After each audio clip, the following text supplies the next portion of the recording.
This is WRSV, Elm City. Turn Up. Choice FM. The James Gailliard Show. On Choice FM. Well, happy Monday, everybody. It's Monday, July 22nd, and this is James Gailliard. I want to welcome you to the James Gailliard Show. We have a whole different situation going on today. I'm excited to know what's going on out there because I don't know that I know yet, but I want to shout out Doc and Ann and Sita and everybody that's working on this broadcast. I'm in Philadelphia, and so I just left the Baptist Ministers and Pastors Conference of Philadelphia and vicinity, and I'm still here. The event is over, but Pastor James Moore, Dr. James Moore, told me that I could hang out in his conference room, but I put a different background on just to trick y'all over because I'm talking politics today. I'm literally talking all things politics today, and so I want to jump on in, okay? And so I'm at Second Mount Zion Baptist Church in Philadelphia in the conference room. Welcome to the James Gailliard Show every Monday from 5 p.m. to 6 p.m. where we're talking politics, culture, news, sports, religion, all the things on Choice FM, right here on 92.1 FM. On the dial is the People Station. I'm talking about all the things that are going to make our lives better. You may not always agree, but at least we'll be talking about substantive material because we cannot entertain ourselves to a better life. We've got to educate ourselves to a better life. And you know, there's only one thing on the topic for today. And the one thing on the topic for today is Joseph Biden has bowed out of re-election. And I know you want to know all kinds of things about it. I want to bring you up to speed on all of it. I'm trying to figure out what order do I even want to do this in. So I don't know. How about if I do this first? Let me just kind of get y'all off of the I'm iffy about Kamala Harris bandwagon. Let me just fix that first.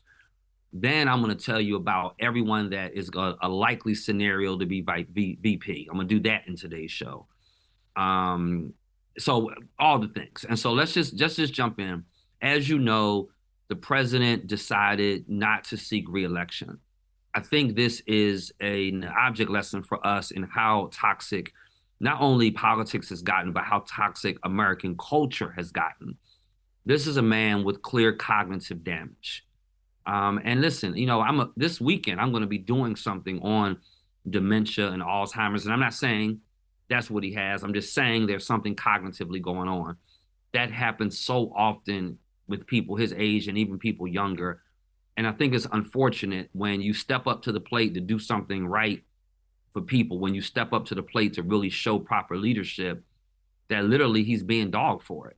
It's like he's getting, I think, greater criticism for admitting he can't do it than he was getting for his efforts to try to do it. And so I think that it is, it does show us how toxic things have gotten. And so I want to remind us of this. Like, this is somebody's father and husband. And I think it's important that we maintain our humanity in this conversation. So I want to begin by just simply saying that I personally think, and I'm sorry I got all these chimes going on. I don't know how to turn that stuff off, y'all. And hopefully it won't be too bad, but y'all had to bear with me today. I'm one of those people that, I think President Biden had probably the best 3.5 years any president's ever had in history. So he had an outstanding term, and I think we ought to commend that. Bipartisan legislation, getting us through COVID, getting the economy back, job creation, infrastructure like crazy that we're still benefiting from. All those roundabouts y'all fussing about, roundabouts, roads, bridges, all the things has really done phenomenal. And I think he has really exemplified for us what real leadership looks like. And now we're in a situation where we get a chance to see what real leadership looks like. And in seeing what real leadership looks like, we wind up, damaging and defamating the person that has shown it. So shout out to him for showing real leadership. This is exactly what it looks like. And this is exactly what Donald Trump is incapable of. Now, having stepped down, the person who has been his vice president is the obvious selection to now be at the top of the ticket, Kamala Harris. And so let me kill the demon around should she be the nominee. Yes, she absolutely should be the nominee. I want to remind us of how impressive this woman is. Listen, I know she may not give you the warm fuzzies, and I know you want a black woman, but she's really a woman of color, because her dad, was what, Jamaican American, and her mom Indian, and but she is a woman of color, and she has probably one of the most impressive political resumes of anybody that's out there running right now. It's ironic. Be clear. I think Joseph Biden played chess against the Republican Party. That's really what I believe, because this is what people keep saying. Why did he do it now? Why didn't he do it earlier? Why now? Why at this moment? What are the two things nobody is talking about right now? You go on Fox News, you can go on MSNBC, you can go on CNN, you can go on the James Gailliard show. Two things nobody's talking about right now. Nobody's talking about anything that came out of the Republican National Convention. Nothing. Nobody cares about it. It was top of mind 2 days ago, 3 days ago. Nobody cares anything else about the apparent attempted assassination of Donald Trump. Everybody is talking about Kamala Harris. This literally is the Republican Party's worst nightmare. It's the competitor they never expected to have happen. And I think that if I'm them, I'm really nervous because she is not struggling cognitively. The woman is a litigator by profession. She talks for a living. She argues for a living. She debates for a living. That's what she does. And so let me say some things about her, first of all, because I think we get amnesia. So she is now the presumptive nominee. Let me just be very clear. Before I even get into all this, let me be very clear. I don't see any scenario by which Kamala Harris is not the nominee. I see no possible scenario. So in order to be the nominee, you have to have delegates. There are over 4,000 delegates that are going to the Democratic National Convention. I think it's like 4,672, if I'm not mistaken. Almost 4,000 of them are what's called pledged delegates. There's about 700 and some automatic delegates that we hear in the news that are called super delegates.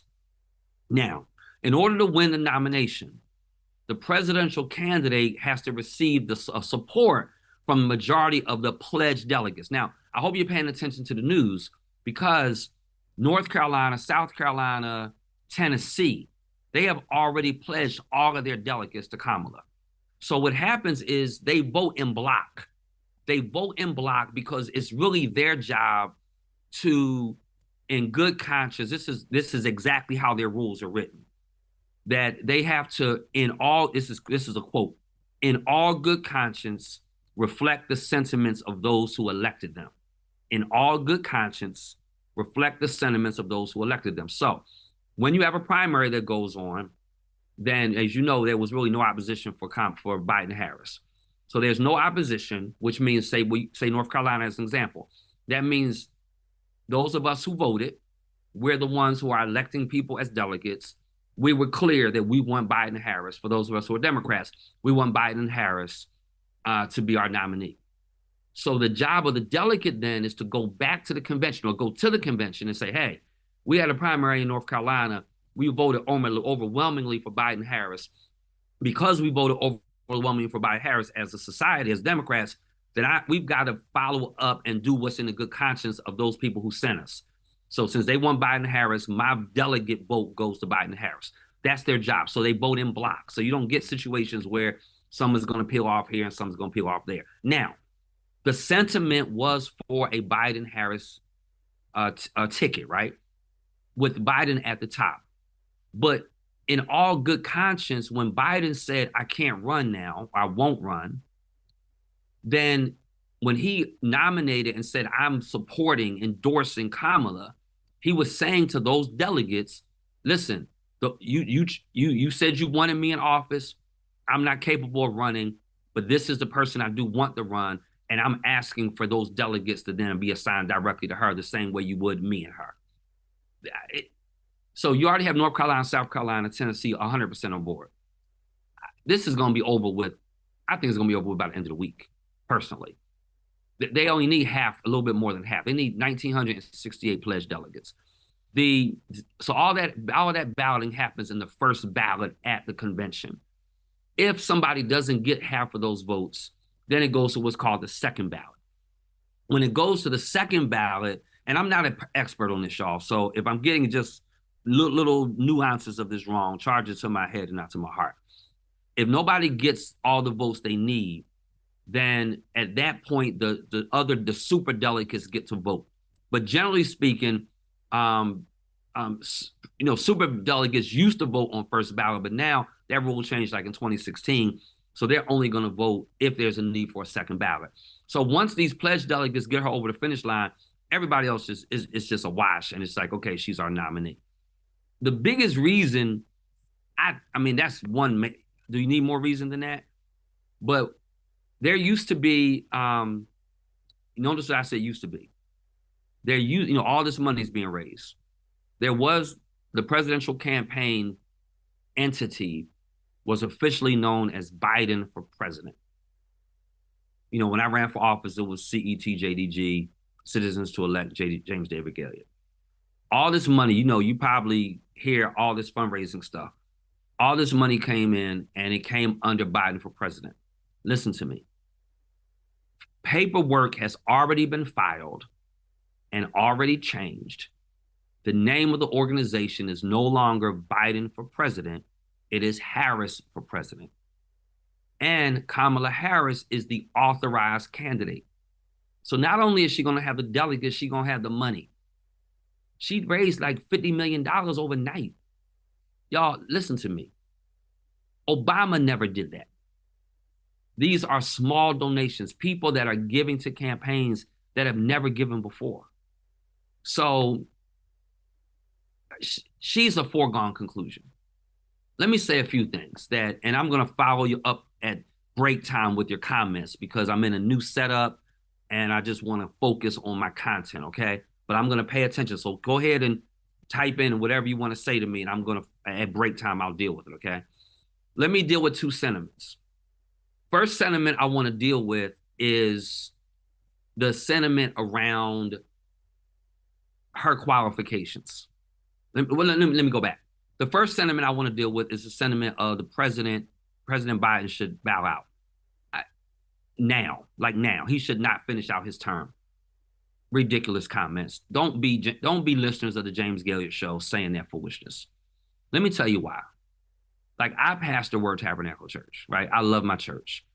I'm fully able to pastor this church, but let's just say I start feeling really weak and I'm not myself and I'm not as strong as I used to be. The time might come, now I'm giving this as an example, y'all. The time might come where I may say to the congregation, look, y'all, I'm going to finish out this year, but the way I'm feeling, I don't know that I can do more. That's what the press. So when people are throwing all this garbage out about, well, he shouldn't even be able to finish his term, most of you who watch this or listen to this, you don't know what it takes to run for office. I can just tell you from running in one county, it is exhausting. And there were times that I ran in 2 counties, and it was even more exhausting. If you run statewide, it almost destroys your life. And so, and if y'all hear some background noise, I apologize. I think they might be cleaning around me, so I'm so sorry. So for him to say, I mean, do y'all remember how old Barack Obama looked when he left office compared to what he looked like before he got into office? Like, the demand of the presidency will take you out. So what it puts, they say the 3 most difficult jobs, like President of the United States, a university professor, pastor, and a hospital executive. They're supposed to be the 4 of the most stressful jobs that ever exist. That's real talk.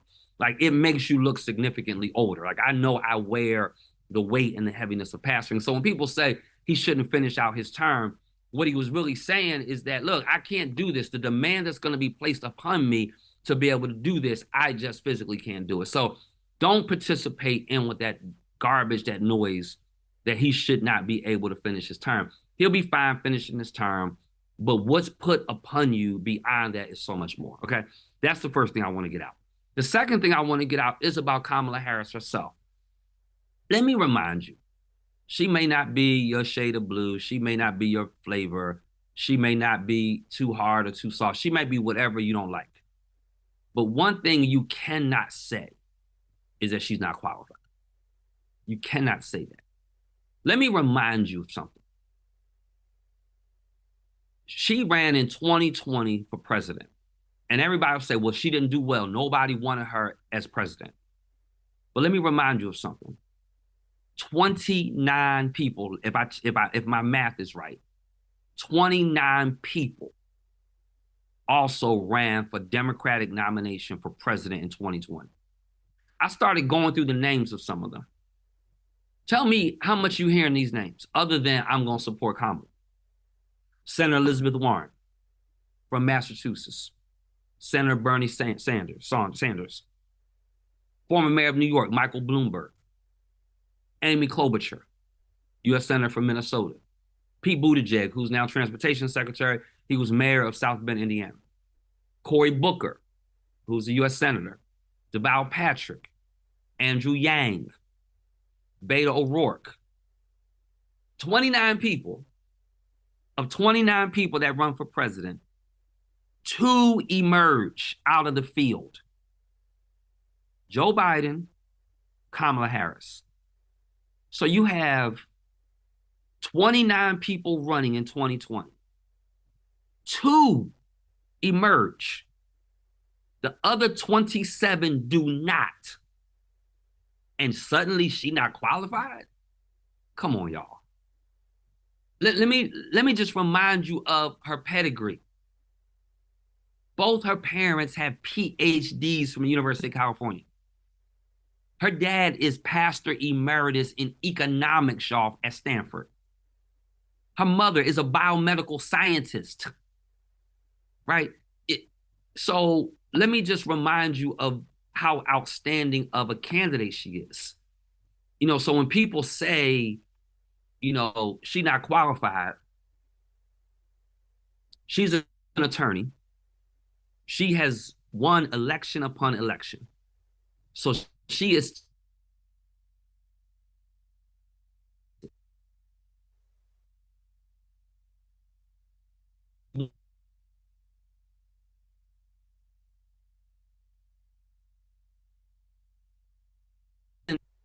I gave it to him at the last minute, so I'll share it with you later. But you can Google it probably.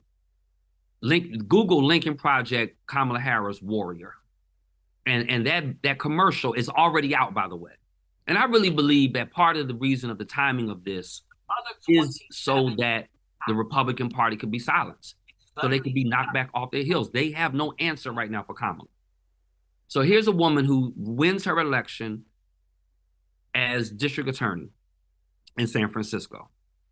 She wins her election as the attorney general for the entire state of California. I'm going to go back to that at the second half when I talk about 6 or 7 of the people who are likely to be looked at as vice president and who I think is going to come across the finish line. I have it down to 2 people. After attorney general of the whole state of North Carolina, she winds up winning the election as U.S. Senator for California.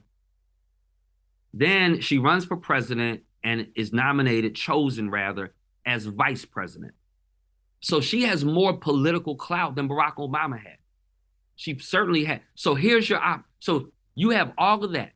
You have undergrad degree, JD degree, lawyer, right? She's a lawyer. And 3 times elected and 1 time appointed to public office. And on the other side of the arena, you have a convicted felon. You have a man who, as a businessman, filed bankruptcy 5 or 6 times, a misogynist, a rapist, and we literally are saying she's not qualified? Wow. Do you think if she were a white woman with those credentials, people would be saying she wasn't qualified? And so maybe her hair is not curly enough or bushy enough, or maybe she doesn't identify as African American, but rather a woman of color. The reality of it is she qualified. I think the Democratic Party needs to just get behind her. But let me say this. I think I saw something today with the Breakfast Club. And I was bothered by it. It was my office sent it over to me. I'm looking at Angela Rye and Charlemagne, and they going after Black leadership who've not yet stepped up to endorse Kamala. It's been 24 hours, y'all. This is not checkers. This is chess. Understand something. The very people that they were dogging for not endorsing her, almost every one of them, particularly the African-American ones, I received an email from requesting money. They are fundraising for this. Because understand this, the moment you sign up, the moment you sign off, the moment you say, I'm on the board, that means there's a group of people that you separate yourself from. It's plenty of time for them to do that. Right now, they're going to raise money. They're going to do what they need to do. But I think we play right into the hand of other people how does it benefit the Democratic Party for Angela Rye and Charlemagne to go after them? Just chill for a minute. Like, Democrats have got to learn to get in line. I mean, I'm not saying don't push back when it's not appropriate, but fight those fights behind closed doors. But we fight those fights out in public because it boosts ratings. And so, this is James Gailliard. I'm sorry, I need to let y'all know what I'm doing. And this is a James Gailliard show right here on Choice 92.1 FM. I'm talking all things Joseph Biden and Kamala Harris. And I'm talking about the great decision that our president made to step down, to say not to step down, but to say I'm not going to run for re-election. We need to be applauding that. And we got to recognize, y'all, that, cognitive impairment is real. And we ought not celebrate that in anyone's life. And I found myself praying for him and his family, because unlike your mom and dad, or my mom or dad, or unlike somebody you love and care about, they get to work through their cognitive impairments in private. And I get he's a public official, he's a public servant, but this stuff is playing out in broad daylight in front of all of us. And it's sad. And so I give him much accommodations. Like, I can tell you, if the time ever comes, like, I know this as a fact because I'm a leader of something. I'm not the leader of the free world, but I lead a church. When the time comes that I can no longer effectively lead it, I love it too much to hurt it. And I think we need more people that are willing to step up. We have Supreme Court justices that are barely holding on. Nancy Pelosi. I mean, you got all of these people his age or older. There's no way your brain is as sharp as it was 30 years ago, 40 years ago. It's no way.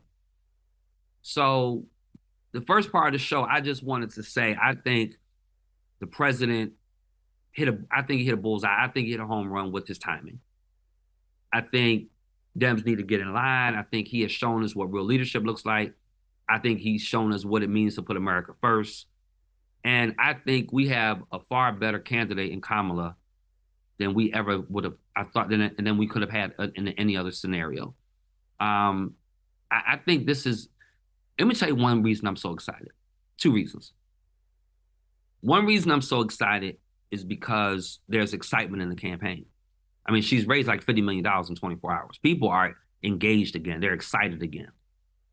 And let me tell you, all y'all that are on the, why should we vote for her? What did Barack Obama do for us? You got to realize 2 years after Barack Obama was elected, he loses the whole Congress because y'all wouldn't go back to vote.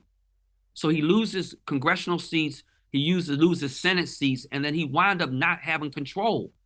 So, because remember, presidents don't write the legislation. So to get one across the finish line without delivering Congress doesn't get us but so far. That's why you have to vote all the way down the ballot on this. So those of you on the bandwagon, well, what's she going to do? He wasn't able to do anything. She can do plenty if she has a Congress working with her. And I'm going to talk a little bit more about that maybe if I have time. So let me take a quick pause. This is James Gailliard. You're watching the James Gailliard Show. I'm in Philadelphia. I'm in the conference room, the boardroom, thanks to my host, Reverend Dr. James Moore. I'm at Second Mount Zion Baptist Church in Philadelphia. I just left the Pastors Ministers Conference of Philadelphia and vicinity, and I was not going to get back to my flight in time, so I wanted to stop and do the show because I know you want to talk about all the things. We're going to take a break, and when we come back, I'm going to talk about all of the real possible vice presidential choices, where I think it's headed, and then I'm going to take a look at all your comments as well. So pass this on, share it with somebody. This is James Gailliard. You're watching the James Gailliard Show. I'll be right back.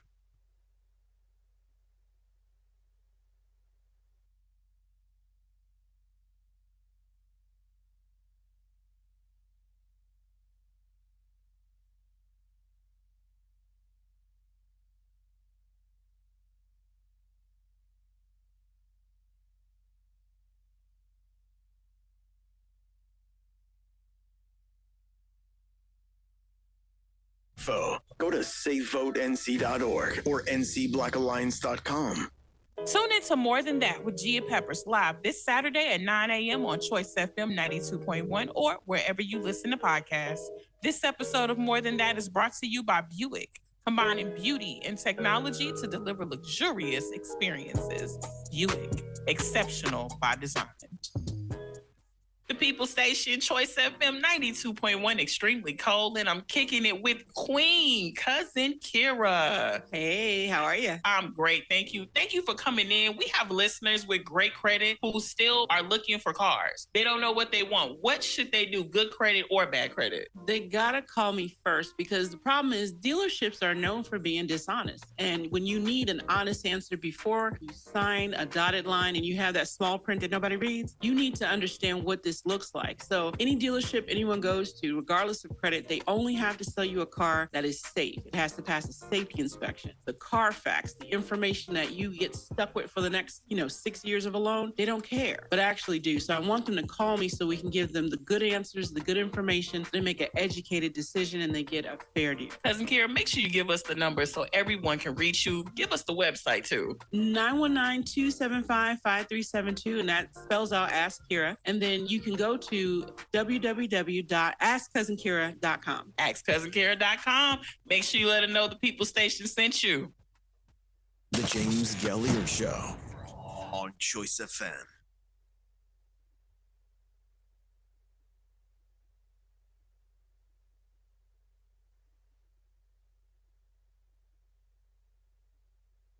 But I think the one is listening, paying attention. Look, let's jump right on in. Let me say a few things. I got a question, and they're feeding me questions on my phone. Okay, I can't really go through all of your stuff on social media like I thought, but I see y'all out for it, audience.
Wherever life takes you. With Visa alerts and a fraud center, North State's got your back. North State Bank, better every day. Member FDIC, equal housing lender, northstatebank.com.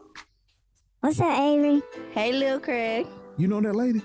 Hey, you just heard her say my name. Get over there and sit down. Lil Craig, what you said the name of that scrapyard was? Meat Meadows. You said Medoc? Yeah. Do you know their phone number? I forgot. Tell the lady the phone number, Craig. I forgot, Dad. 252-883-1598. So you said 883. What was the last one? It's 1598. Sit down. You should have told her earlier. My bad. And we'll give you cash today, too. They'll buy my car and give me cash today? Yep. Okay, so tell me where I need to go and what I need to do. Do I have to make an appointment? Girl, you ain't got to make no appointment. Call them. If you can't get it down there, they'll come get it. I done took a few of them myself. Okay. Medoc Meadows, 280 October Lane, Enfield. We'll pay you cash on the spot. Girl, go get my pocketbook right now. We're going down there right now. Did you just hear him? They're giving cash on the spot. Girl, I got your pocketbook. I've been ready. Let's go. That's Medoc Meadows, 280 October Lane, Enfield. AURN News. Representative Sheila Jackson Lee, a long-serving Democrat from Texas's 18th Congressional District, has died, according to a statement released by her family Friday.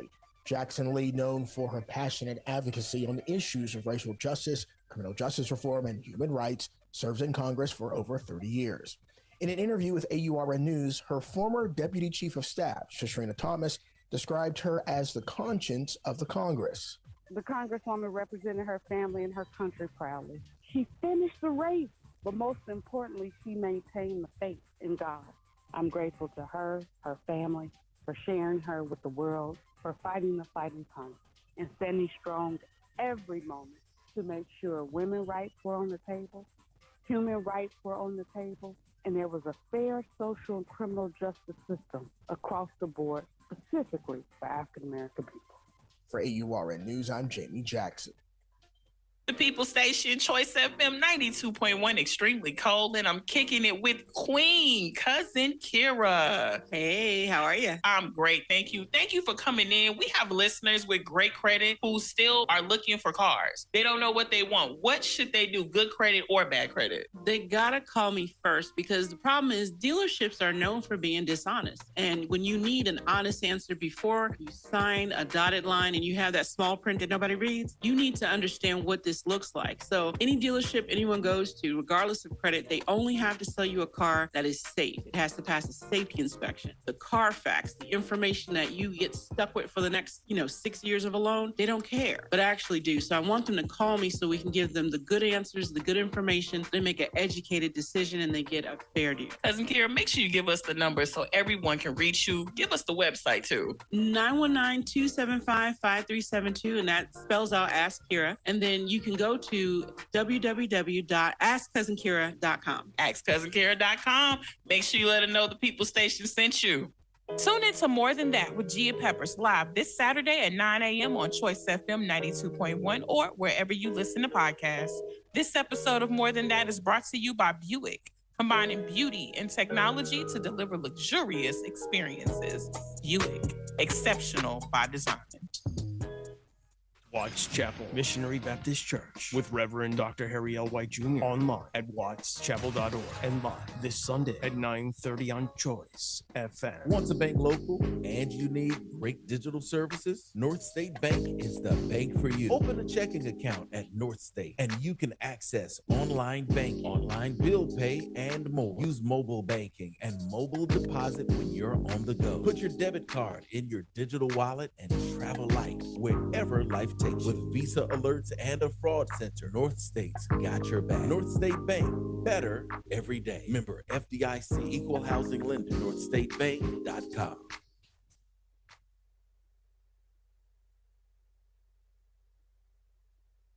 The James Gailliard Show on Choice FM.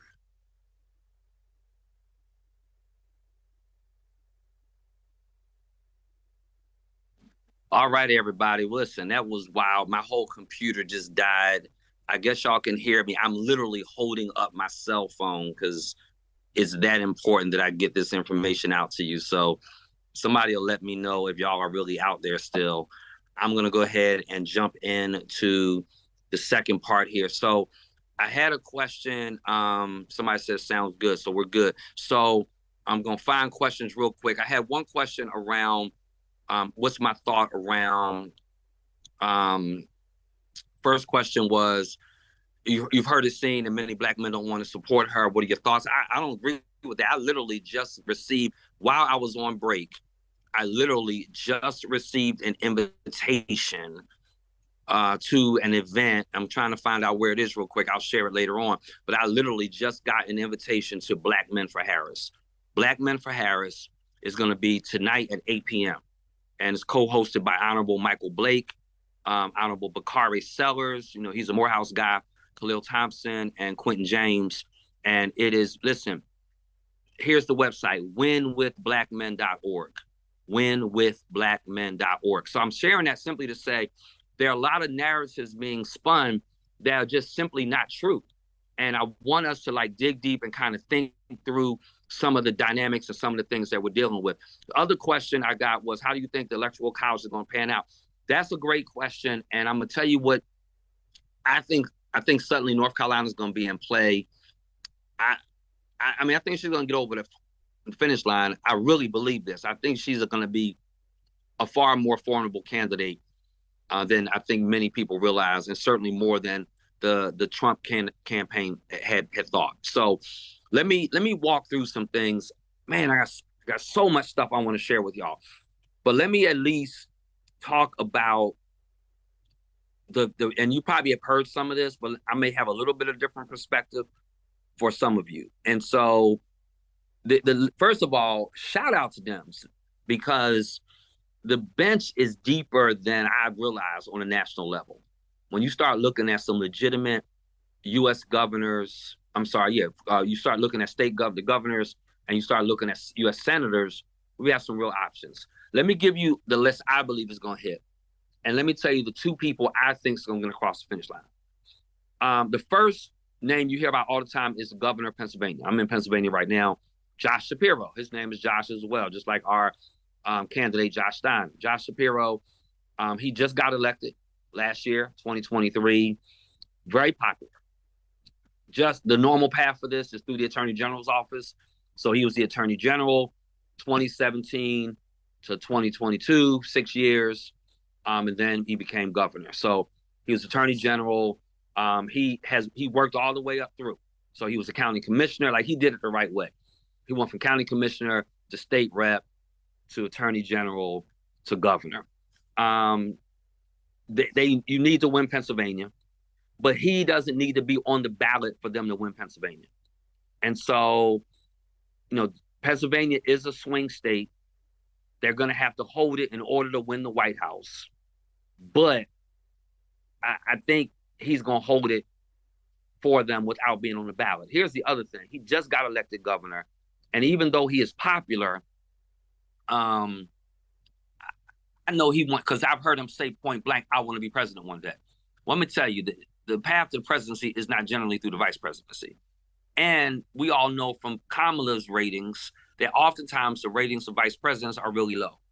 So this is not a good path for him. He's like 51 years old. It's no reason for him to rush it. He has 4, 6, 8 more years. I think Shapiro's out.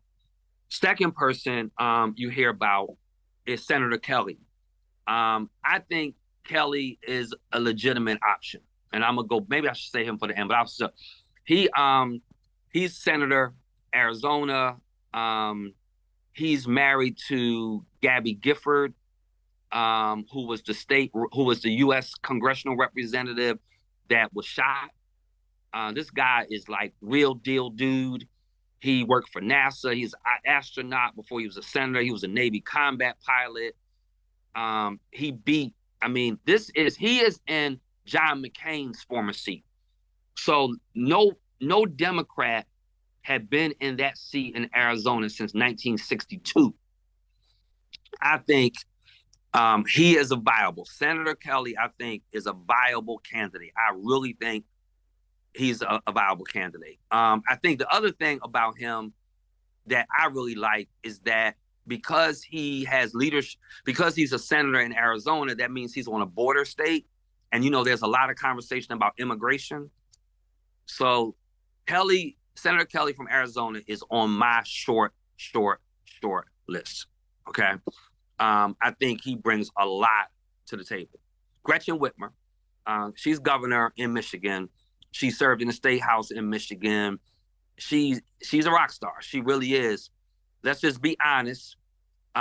There is no way we getting over the finish line with 2 women on ballot. Now, listen, y'all, I'm not saying that's right. I'm just saying that's the case.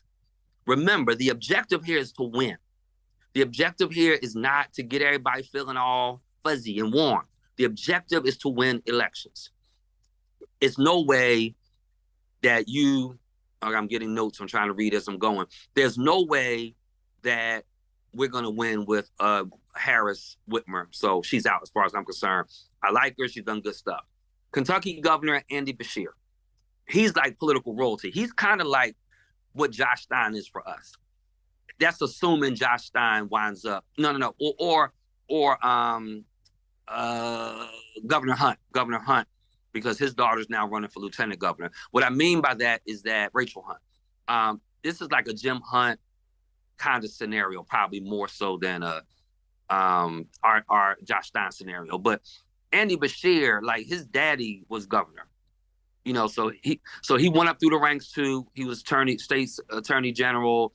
Now he's governor. He's been a governor since 2019.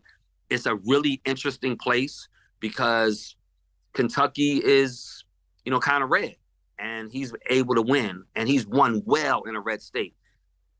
But I don't see how he brings capital. I mean, first of all, if we don't win Kentucky, you still can go to the White House. Gavin Newsom, California Governor Gavin Newsom. Everybody love him. He's a great debater. He's been a great surrogate for Biden. He's been governor since 2019. He was mayor in San Francisco before that. He was lieutenant governor in California. Ain't no way. That's all I'm going to say. There's no way both people on the ticket going to be from California. You got to cover the whole electoral college map. California is big, but it doesn't really representative of the whole country. And then there's some other rules related things. There's a 12th Amendment that says electoral college members vote for the president and vice president, but one of them, and this is a quote, shall not be an inhabitant of the same state with themselves. So that means if Harris picked Newsom as a running mate, they would have to forego the 54 electoral college votes of California. I don't see any possible way they're doing that. Plus, he doesn't really give them any political capital as far as I'm concerned. Illinois Governor J.B. Pritzker. Now, a lot of people are kind of on his back because he hasn't endorsed her. He made a statement about what he felt, good stuff about Biden, but he didn't officially endorse Harris. If you don't know his name, he is he's from the family that started the Hyatt hotels. J.B. Pritzker. He's in Illinois. He can write his own check for his campaign. So that's always good. He is a attack dog. He's a pit bull in terms of anti-Trump. I wish I had written down the stuff he said about Trump. She can get him to do that without him being on ticket. I don't see him. I don't see that. I mean, I guess that's a maybe, but I don't see. I don't think J.P. Pritzker's the guy. Wes Moore, it's just too early for him. And then to have two people of color on the ticket, that's just not going to work. Wes Moore, if you don't know, you should read his book, The Other Wes Moore. Governor of Maryland, killing the game, outstanding job. If there's ever a guy, like, you have to be really confident in your own skin to, like, rock with Wes Moore, because that joker has it all going on.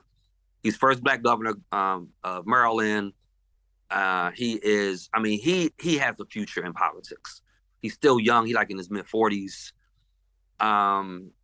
His resume, he's a New York Times bestselling author. He's a Rhodes Scholar. He's a combat veteran. He was the CEO of a foundation. He's awesome. So love him, but it's not time for him.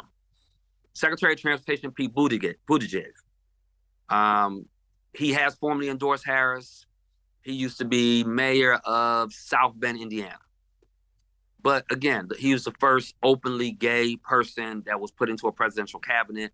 He's now Secretary of Transportation, doing a great job there. But Kamala is already pretty far left progressive. Now, I'm a moderate in the party. I can get with them. I don't want to go on too far. But I think if you have Kamala on the top of the ticket and then the first openly homosexual man, on the bottom of the ticket, I think that's just too far left for the average American. And it's just real talk. I'm not hating your lifestyle. I'm not telling you politically anything. I'm just saying I think it's too much for people. What name did I leave out? The name I left out was our governor, Roy Cooper. I think this is going to come down to the senator in Arizona or Roy Cooper. He says, I'm good to go till 6. Thanks, y'all. So a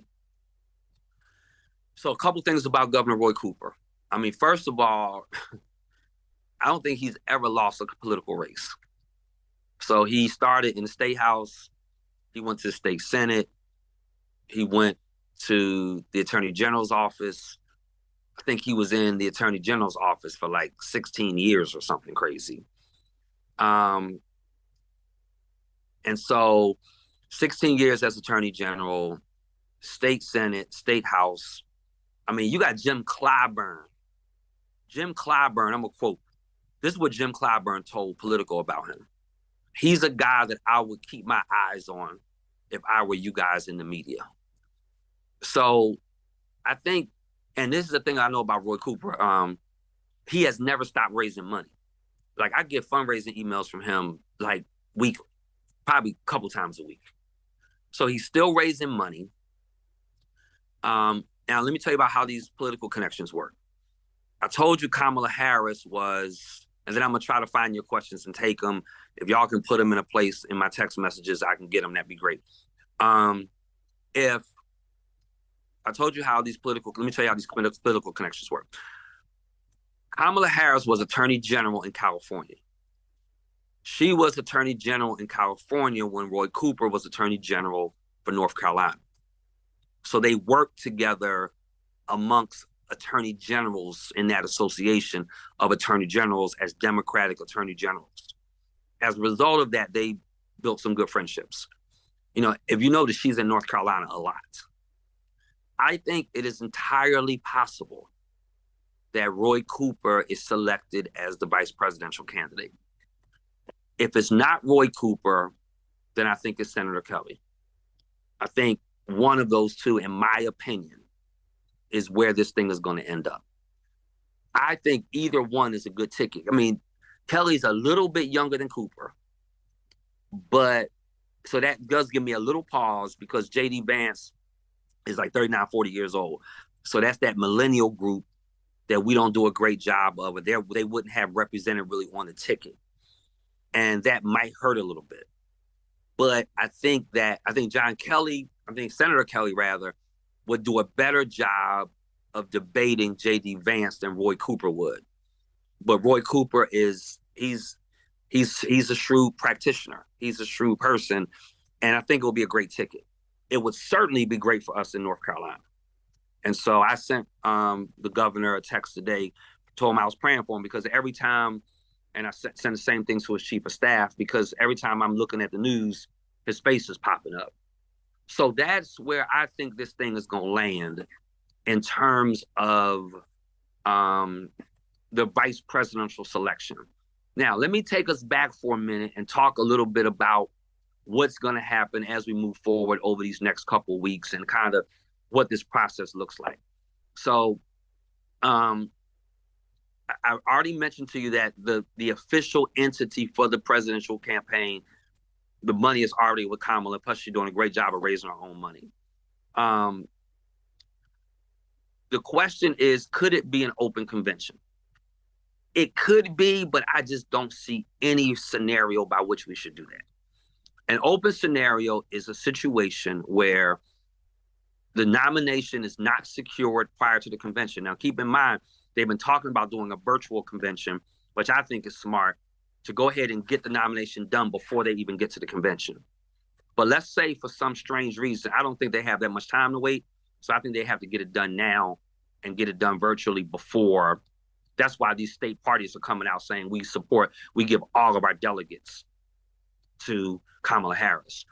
If she did not get the required number of delegates, like 1,960, like 2,000 delegates, the way you get under consideration at the convention is you need a petition with at least 300 delegates signing it.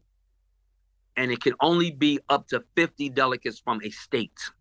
Because remember, some of these states like Texas, California, New York, they've got hundreds of delegates. So you only can have 50 from a state. So that means, and you have to have 300 signatures, and you cannot draft your own. So you can't say, I want to be a candidate. Someone else has to draft it. So the candidate can sign the petition themselves, but they can't draft the petition. So someone else would have to declare and say, it's our intent to put your name into nomination. And then at that point, it's just a whole game about who can get the delegates they need in order to get across the finish line. Okay. So that's the process. And, let me take some of your questions here, because I don't want to talk about things that don't matter. I want to talk about the things that are important to you, the things that really matter. Let me see. Steve Heath says 2 women will not get us there. I mean, and that's right. That doesn't make it right, Steve. But you're right. I mean, 2 women are not going to get us there, and we have to, be mindful of that. But I think it's great that we've got Kamala on the top of the ticket. I've got a few concerns. I mean, it means that, let me tell you one issue that I am nervous about, because I don't want to come across like, oh, this is going to be perfect. One thing that I'm nervous about is this is going to really show who we are racially in America. I think part of the reason, like I can tell you, because I've run for office, and I can tell you because I'm the only person of color to have ever represented House District 25 in the history of House District 25.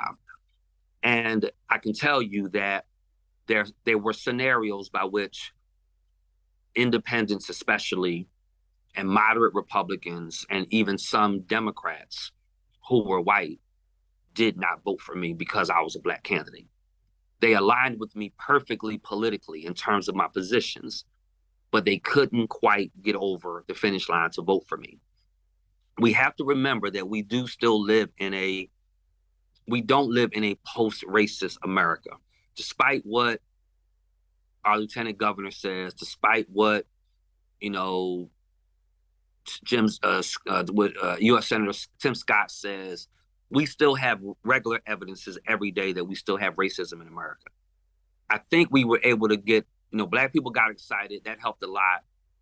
but because we already had a white male president, we could handle as a country having a black male president. But keep in mind, there's never been a female president. And I think there are going to be some white females that are going to struggle with the fact that a woman of color got there before one of them did. So one of the reasons I'm excited, but at the same time nervous about the race is because it is really going to reveal the original sin of our nation, which is racism, and how far we have or have not come. I don't really know how far we've come. I feel like it's going to be a hurdle for us. I think we're going to have to step up and then vote in big numbers. And I started running down her resume because what I don't want people saying is, oh, you're only voting for her because she's black or she's a person of color, because she's not black. You know, she's Jamaican American on her father's side and Indian, Pacific Islander, I believe it is, or something like that on her mother's side. I love the thought that an HBCU grad gets into the White House. I love the thought of Divine Nine, participant getting into the White House. I love the fact of a woman. You know, I mean, women make up 50% of our population, so I don't know the exact number, but it's up there. So for a woman to have never had the top position in the land, given the percentage of the makeup of our population, it's time for that. So I'm nervous if we can indeed get her across the finish line, because I do think there are some things that we still grapple with as a nation that we're going to still grapple with. Let me see if there was some other questions here, because I want to, again, respond to what you have going on. Natasha asked Harris for 2024 more on Monday, July 29th. Yeah, I can cover more of this in the next. Quita asked, what will Kamala need to do to get the votes from older white males? I think she's going to have to appeal. It's a great question. I think she's going to have to appeal to the stuff that matters to them. And I think she's fully capable of doing that. I think she's going to have to press the economy. I think she's going to have to come up with a great explanation for immigration. I mean, keep in mind, immigration is kind of a mess. And she's going to have to own that record, and we're going to have a solution. So I think we're going to have to deal with the economy. We're going to have to deal with immigration. I think that's a good starting point. I do think if we can get Democratic voters in rural places and in other places that we have historically not had big turnout, if we can get big numbers by women voters, because remember, a big chunk of the electorate are women. And if women as long as they don't do what they did with Sherry Beasley. When Sherry Beasley was at the top of the ticket in North Carolina, sisters, it's just real talk. Y'all didn't show up. Did not show up. Y'all are to blame. Look, I do this show to tell the truth. Women, y'all are to blame. In my opinion, that Sherry Beasley is not the state Supreme Court justice. I'm a biracial man, okay? Like, I love my people. I love all people, but I'm biracial. So real talk, I'm really a little bit biased. Like, I really love biracial people. So, like, because that's my people. I'm black, and my mother was clear with me. People will see you as a black man, but I'm still biracial. I can tell you right now, when Barack Obama was on the ticket, yeah, it was a black man, but I could fully identify with him because he also was biracial. Black father, white mother, just like me. And I'm all in on you, bro. I got you because you my people. As long as you qualify, and he was. Women didn't do that for Sherry Beasley. She was crazy qualified, and county by county in North Carolina, the decrease from the previous election was somewhere between 6 and 8 percentage points down. That means 6 to 8% of all the women who voted in the previous election did not vote in the North Carolina State Supreme Court race. So what I'm saying, ladies, is y'all have to show up. You know, I got invited to a Black Faith Pack call last night, and it was a Zoom call, and you only get 1,000 people on it, or otherwise they have to make it into another platform, you know, so you can be able to see it, get on it. I got the call. It was usually, I've been on these Black Faith Pack calls before. It's usually like 50 people on there, 75 people. Last night, I logged on just in time as it was about to start. It had maxed out as 1,000. I couldn't get on. I know other people who the same scenario happened. I know stuff got sent out for Black women. it got maxed out. I mean, there is a momentum and an enthusiasm that we have not seen in a long time. I think it's good for the whole ballot. And I think this is the best thing that could have happened. I'm sorry that it did happen, how it happened and why it happened. But I want us to ride this wave, y'all. So I want to encourage you, ride the wave. Let's not participate in all the negativity, all the chitter chatter. The song says she's the best candidate. I believe so. Beverly Baba is asking, do you think she can win in November? I do. I really believe that she can win in November. Remember, I've listed her whole, and I'm going to go through it for people that just logged on. She qualified. She really is. I'm going to get into her policy positions next week so we can see, okay, well, when she was Attorney General, what policies did she get across the finish line? When she was a district attorney, how was her prosecution record? When she was a U.S. Senator, what kind of legislation did she sponsor? So I'll get into all that next week. LaShawna asked, who do you think will be the most influential voter group in order for her to win? Wow. Who do you think will be the most influential voter group in order for her to win? That's a great question, man. I'm going to say,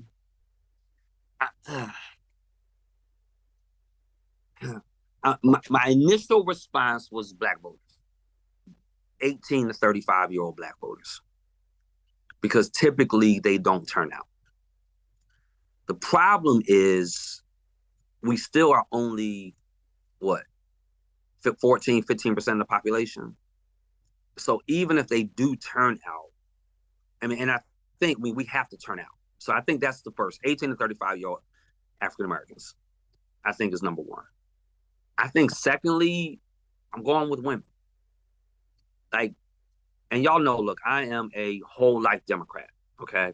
For those of you that don't know that language, a whole life Democrat is a Democrat that really believes in protecting life, both in the womb and in the world. I always stop short of, I don't want a woman to lose her because I believe it's constitutional. I don't want a woman to lose her constitutional right to make a choice, but I want that choice to be to keep the baby, and I want to do everything possible to help her make that choice. And I want to make sure that when that baby is born in the world, that everything is in place in terms of education, childcare, housing, food security, healthcare, economy, that everything is in place so that child does indeed have the best possible life. Because keep in mind, more babies are aborted in the world than ever in the womb. And I say all that to say I'm a whole life Democrat, but I think it is interesting, and I think it is appropriate that when there is a time like this where there is such an attack on the rights of women, I love the fact that God has ordained it. I believe it's of God, I do, that a woman is at the helm fighting. She's got first place. And I think those of us who are men need to talk loud and say, I'm backing Kamala Harris. And let me just say it for the record. I'm going to put it in writing. I'm James Gailliard. I'm a former North Carolina member of the North Carolina General Assembly. I'm former chairman of North Carolina Legislative Black Caucus Foundation. I fully endorse Kamala Harris. And I'm going to do everything in my power to see that she's elected. The foolishness that's going on out here, I saw posts where people say stuff like, nobody wants Kamala to be president. Well, who is nobody? I do. I think there are people on this show right now that do. Y'all, I'm James Gailliard. This is the James Gailliard Show. I am broadcasting from Philadelphia at the historic Second Mount Zion Baptist Church in West Philadelphia. And I'm here for the Philadelphia Baptist Ministers Conference of Philadelphia and vicinity. Dr. James Moore was kind enough to let me hang out in his conference room. I've been talking about our president opting to not seek re-election, all the reasons why I think Kamala Harris is going to be a great president and will get across the finish line, and what I am predicting will happen with the vice presidential candidate. For those of you that did not hear me, I am predicting either the U.S. Senator from Arizona, Senator Kelly, or Governor from North Carolina, Roy Cooper. One of them will be, in my guesstimation, the vice presidential choice. And it's going to either be a Harris-Kelly ticket or a Harris-Cooper ticket. And I'm excited in the next couple of weeks to see which. So I'm James Gailliard. This is the James Gailliard Show, live every Monday from 5 to 6 on Choice 92.1 FM. Thank y'all for being patient. I had to go from computer to phone, from green screen and background to just me in the background. But thank y'all for watching. I'm going to look at all of your comments later on, and I'll be sure to weigh on every possible thing that I can. And I will cover a lot of material that I didn't cover next week. Val Andrews, I love you too, dear. Natasha's asking, can you break down the electrical college in part 2? I will definitely do that about the electrical college. Evelyn Johnson, one of the greatest educators in our state, said when we need to talk up, we need to talk up as well. When can we do, wait a minute, what's this say? Okay, not exactly following that comment, but I'll get it. So again, this is James. Look, Choice 92.1 FM. Y'all been so patient with me as we try to figure out this whole Zoom. Ant, you were great. Doc, you were great. Cedar, you were great. Shout all of y'all out. I'm on my way to the airport, jumping on a plane to get back to North Carolina. Love y'all. Pay attention to the news. Ask me every question you got. I'm going to deal with it next week. Have a great day. This is James Gailliard. I'm out of time, but I'm not out of talk. I'm out of clock, but I'm not out of content. Have a great day.